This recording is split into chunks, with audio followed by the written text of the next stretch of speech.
Now, if you're very tech savvy, if you know about hashtags, especially if you're an online person, I mean, in this day and age, who is not?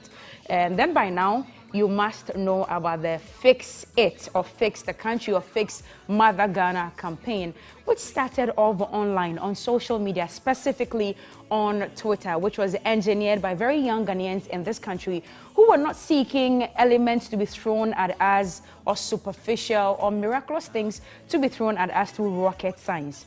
They were just basically asking for the basic things that will make you as a Ghanaian survive in this country. Water, roads, electricity, healthcare, that's all that this campaign was seeking for. Now, it started off with a lot of agitation online, but it hasn't gone without counter responses from government as well. Now, when the campaign started, the hashtag was Fix the Country. In no time, there was a counter hashtag that came out from government that said Fix Yourself. Well, this came as a shock to many of us right here in this country, and it was characterized with a lot of agitation and frustration across the public landscape in this country. Now, a date was slated for the demonstration for Fix the Country. Now, it was on the 9th of May, and if you're a true Ghanaian, this date must resonate with you. It's a very significant date in the history of this country, 9th of May.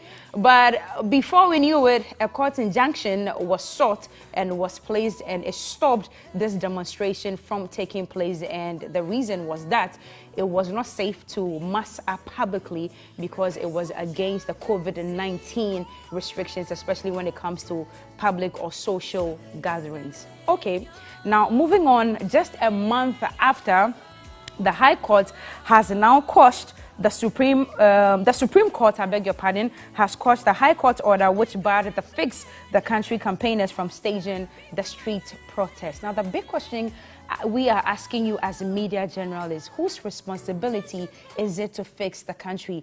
Is it us, the citizenry? Is it the government? Who is even the government? These and many, many questions are what we are seeking to find answers to at the Media General Public Forum, which is happening tomorrow. And trust us, yes, we are the generals in the media landscape or in the media space. So definitely we'll provide a forum for you to come and share your opinions on exactly what the way forward is for this country when it comes to Fix the Country campaign. And with me this morning is my boss, Serem Ofori. He is General Manager, News Desk right here at Media General. He's going to throw more light on this very grand public forum that we are having tomorrow. Good morning, sir. Good morning, Cookie. How are you? I'm fine, thank you. Good to see you. Oh, yeah, and it's really nice to be here. My first interview with you, by the way. So, it's amazing, eh? Yeah. I've been here almost 6 months, and it's the first time we are interacting. Yeah. Wow, yeah, you're camera shy. You don't like the cameras. Very much. I told you yeah, that. you told me you don't like the cameras. I really so don't. Instead of making this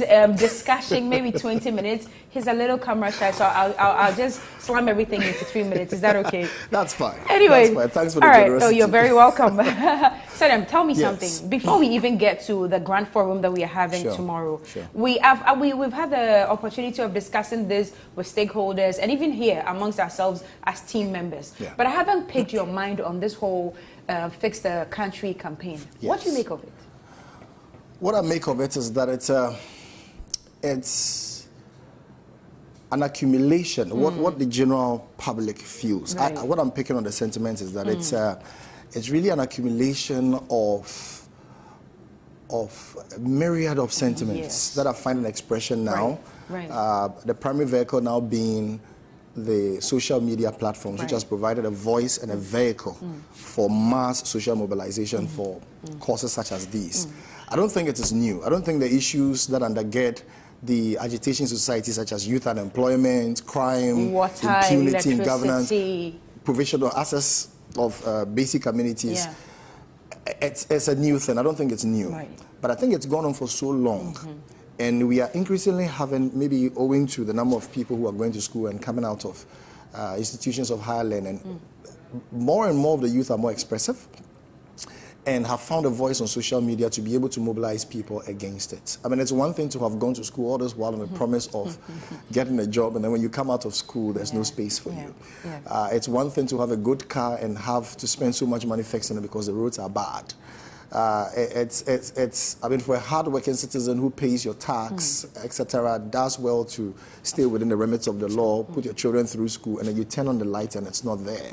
And so the children are unable to prepare properly ahead of exams. These things, these frustrations, we've sort of expressed them over time, but now we've gone past just talking about them to social movements such as the Fixing Ghana movement, who are mobilizing people to demonstrate, even going to court to get determinations of the court to assert their rights to mobilize and express themselves. So I think it's just, we are only now coming to the climax of a feeling that has been widely shared by many Ghanaians for a very long time. And now people don't mind going out there into the streets to get their voices heard. Exactly. It's not just here, it's happening in Nigeria. There was serious... and SARS movement. I was going to speak to that. And so basically, it's a groundswell of sentiments that have been buried among the general public for a very long time. And now the youth have found a vehicle to mobilize. You don't need to give them a radio or television airtime to make their cause. They have the social media to mobilize for such social causes. So here we are. I love every bit of your submission. You should have been here a long time ago. I don't know why your camera says you should have been here a very long time ago. Now, I believe these and many others is what has informed the decision to hold this grand forum tomorrow. Is that correct? Yes, it is one of them. And this is the first in a series of conversations which TV3 is putting together. We are bringing thought leaders and the general public together to have a conversation on the state of affairs in our country as regards things like youth unemployment and crime. You do the newspaper review here, so the front page, today's daily graphic front page, publishes the findings of a research that was done by the National Commission on Civic Education into extremism. And one of the big concerns that this research reveals is youth unemployment as being the primary motivator for extremism in our society. When people just don't have gainful employment, they don't have things to expend their energies and time on and be rewarded by remuneration, you will have extremism. So this is not just us saying it. It's grounded on research done both by the NCCE and the National Security also. And it shows that youth unemployment is serious. So we want to talk about youth unemployment as part of the forum. We also look at the national security and Galamsey problem. But national security, because we really want to understand what this institution is about, because increasingly there's a perception that they are assuming a more militant posture and also encroaching on civil liberties. Is it a primary duty of people who work under national security to go about evicting people from office, etc.? I want to ask some of these questions of the panel. Also, integrity in government and taking a social contract seriously. The social contract theory imposes some obligations on states that we've agreed that a few people should rule over us, make rules for us to comply by. But should that also be an excuse for impunity in government? Do different laws apply to different people? So that if I stole a ballot box at Techiman, I'll be shot. But if it happened amongst the people who made the law, the legislators, they can be excused. So that issue also has to be looked at. We're also looking at corruption and abuse of power. Whether government now has become the avenue for self-aggrandizement. Whether it's now a game of the elite, state capture, and parochialism. We want these things to be actually. Because those who generally feel that, look, once people affiliate with certain political parties or hold some high position in government, they are excused from prosecution. They can do what they like, and then there will always be a committee of inquiry that would come to justify their involvement in that affair. So we want to beg these questions. We think that at the root of fixing Ghana, there are a number of things to be talked about. I haven't mentioned access to health and education and sanitation. I haven't mentioned law and order. Those would come in subsequent conversations on a different forum. But these ones are the concentrations tomorrow. Yes, are the ones that will be looked at tomorrow. Now, so holistically, as a media house and as a country, what are we seeking to achieve at the end of this forum? We, as Media Journal, want to leverage our unparalleled media reach to bring thought leaders and the general public together for a conversation on the issues that affect our everyday life. But most importantly, not just giving voice to people to vent, but giving an opportunity for us also to explore ideas, ideas from everywhere on solutions. So for us, we want to end this forum with being armed with information that possibly could be experimented on or tried as solutions to our problems. Fantastic. So if you look at, and I'll be getting to that pretty shortly, but if you look at the panel. Right. I was just going to ask. It's composed of, it's a mix of the young and the old. Okay. And it's important to have young people on that panel because we speak an awful lot about how they are the owners of the future. The future, which is now, is for the youth. They should have a say in how we solve problems confronting us. And we also think that there's a wealth of information among the youth that, if given serious attention to, could form part of the solutions to some of these problems. So we have, for the older generation, we have Professor Bafo Ajimandua, who, a very renowned name in terms of governance. He was an advisor to the UN on governance. He also is a founder member of the Center for Democratic Development. He will be speaking to the issue integrity in governance, taking a social contract seriously. Then we have Mami Awinado Kanyerege. She is a consultant with Black Ridge and a very young lady who will be speaking to youth unemployment and drawing a nexus between that and crime.